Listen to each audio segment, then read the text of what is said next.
Hola, ¿qué tal? Mi nombre es Irma Olivia Gómez Contreras, con número de matrícula 22005182. El reto que vamos a realizar es el número 5, ¿qué reglas se rompen? Del módulo Derecho Internacional de la licenciatura de Derecho de la UBEC.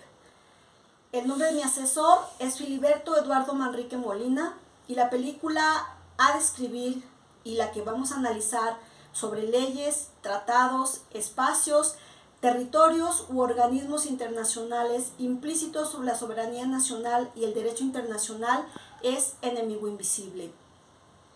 Países involucrados: Estados Unidos, Inglaterra y Kenia. Lugar de conflicto: Kenia, bajo el contexto de ataques terroristas de Somalia. Descripción y análisis de la película. Mediante la investigación realizada se puede concluir que los países involucrados pertenecen a la Convención Europea de Derechos Humanos, con el aval de la Corte Internacional de Justicia, encargada de abordar los crímenes de guerra, los crímenes de lesa humanidad y el genocidio, que en el caso de la película ya se contaba con un antecedente de crimen de lesa humanidad porque el grupo terrorista había perpetuado ya un ataque contra civiles. Originalmente, en el desarrollo de la película se buscaba capturar, pero esto cambió al darse cuenta a través de la operación y uso de drones que estaban planeando un atentado con 2 ataques suicidas. Esto portando 2 chalecos con explosivos, y de la encomienda capturar, se tomó la decisión de matar a los responsables. Al respecto, haré mención sobre las cuestiones jurídico-internacionales planteadas por la utilización de los drones. La utilización de aparatos aéreos no tripulados, conocidos popularmente como drones, tanto para labores de vigilancia como para la eliminación de terroristas, no constituye un arma prohibida por el derecho internacional humanitario. Esto debido a su carácter indiscriminado. Su utilización en el marco de un conflicto armado se debe regir en todo momento por los principios de distinción, proporcionalidad, necesidad militar y humanidad. Según estimaciones de la industria dedicada a la fabricación de los drones, entre 2011 y 2020 se invertirán solamente en Estados Unidos alrededor de 94 billones de dólares. La guerra contra el terrorismo tiene en los drones un aliado tecnológico.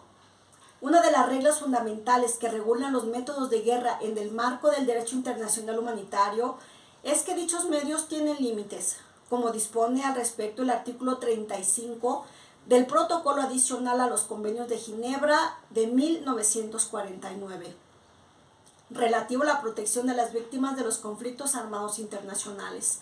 El otro límite se refiere a la prohibición de las armas cuyo uso tiene un carácter indiscriminado, es decir, no tienen capacidad para dirigirse contra un objetivo militar concreto.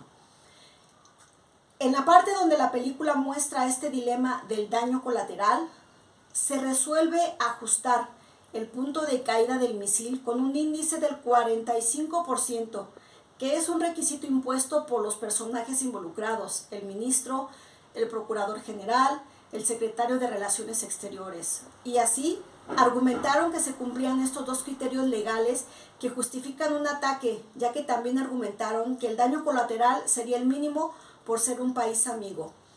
En dicha película, el procurador general solicitaba que atacaran, pero el ministro es quien debe tomar la decisión de autorizar o negar el ataque.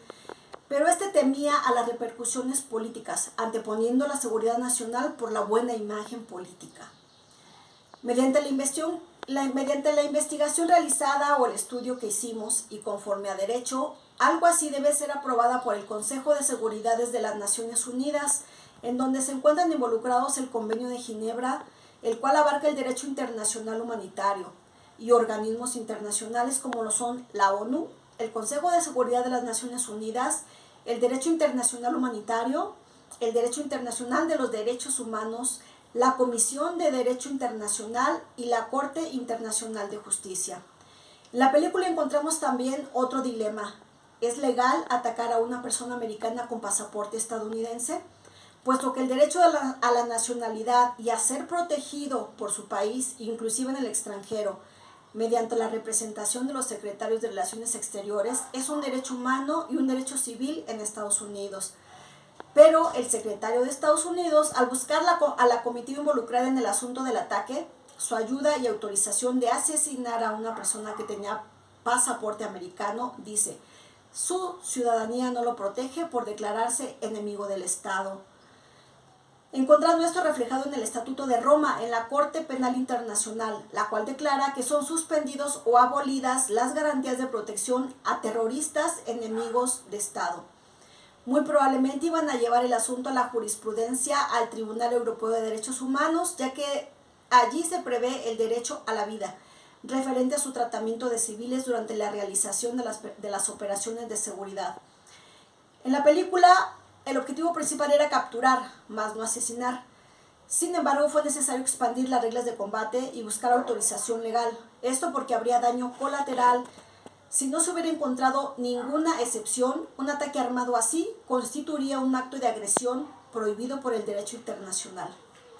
Aunque algunos de los involucrados en el caso argumentaban que no se alteraba la legalidad de dicha operación al haberse cruzado la niña en ese espacio. Pero se buscó principalmente hacer lo correcto conforme a derecho, pese a los argumentos de los militares que argumentaban su rechazo a los mecanismos y procedimientos legales, conforme a derecho, diciendo que el argumento legal es esperar, pero el militar era disparar.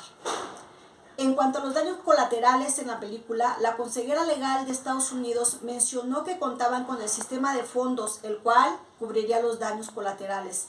Al respecto de este tema de análisis de la película, es una regla básica del derecho internacional que un hecho ilícito internacional constituido por un elemento objetivo, o sea, la violación de una obligación internacional, y un elemento subjetivo, la atribución de esta violación, genera la responsabilidad del Estado y como corolario la obligación de reparar dicho daño. Lo señalado se aplica tanto al área del derecho internacional de los derechos humanos, internacional humanitario y derecho penal internacional.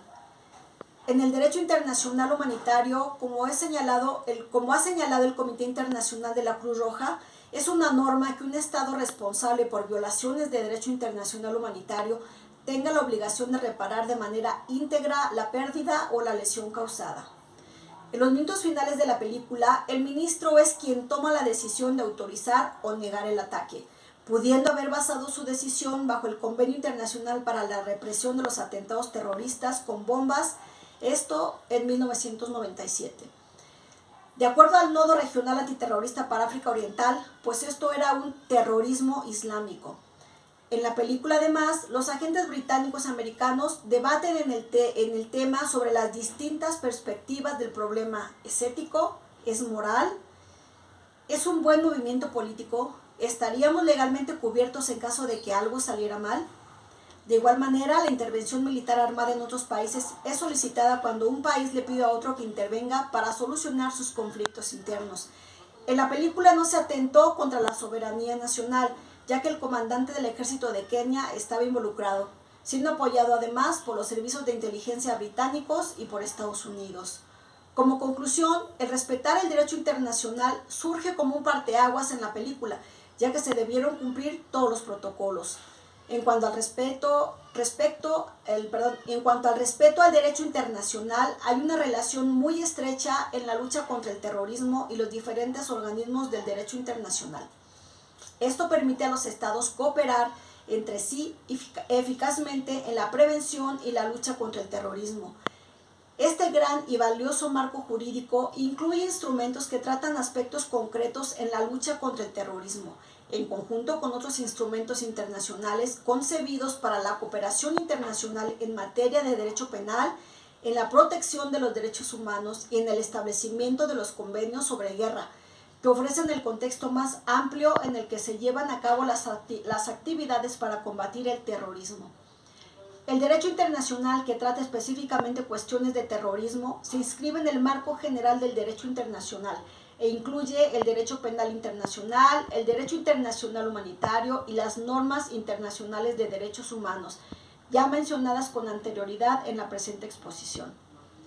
En cuanto a la necesidad de situar las acciones de lucha contra el terrorismo en un contexto más amplio, se refleja claramente en el texto de algunas resoluciones del Consejo de Seguridad de las Naciones Unidas, como lo es en la resolución 1456 del Consejo de Seguridad de la ONU, del año 2003, que a la letra dice: los estados deben cerciorarse de que las medidas que adopten para luchar contra el terrorismo cumplan con todas las obligaciones que les incumben con arreglo al derecho internacional y adoptando esas medidas de conformidad con el derecho internacional, en particular las normas relativas a los derechos humanos y el derecho humanitario. De allí se basa el dilema de la película: el cumplimiento de los principios fundamentales del derecho internacional y el derecho penal internacional, la cooperación internacional en asuntos penales y el derecho internacional humanitario, procediendo de su origen, la Corte Internacional de Justicia.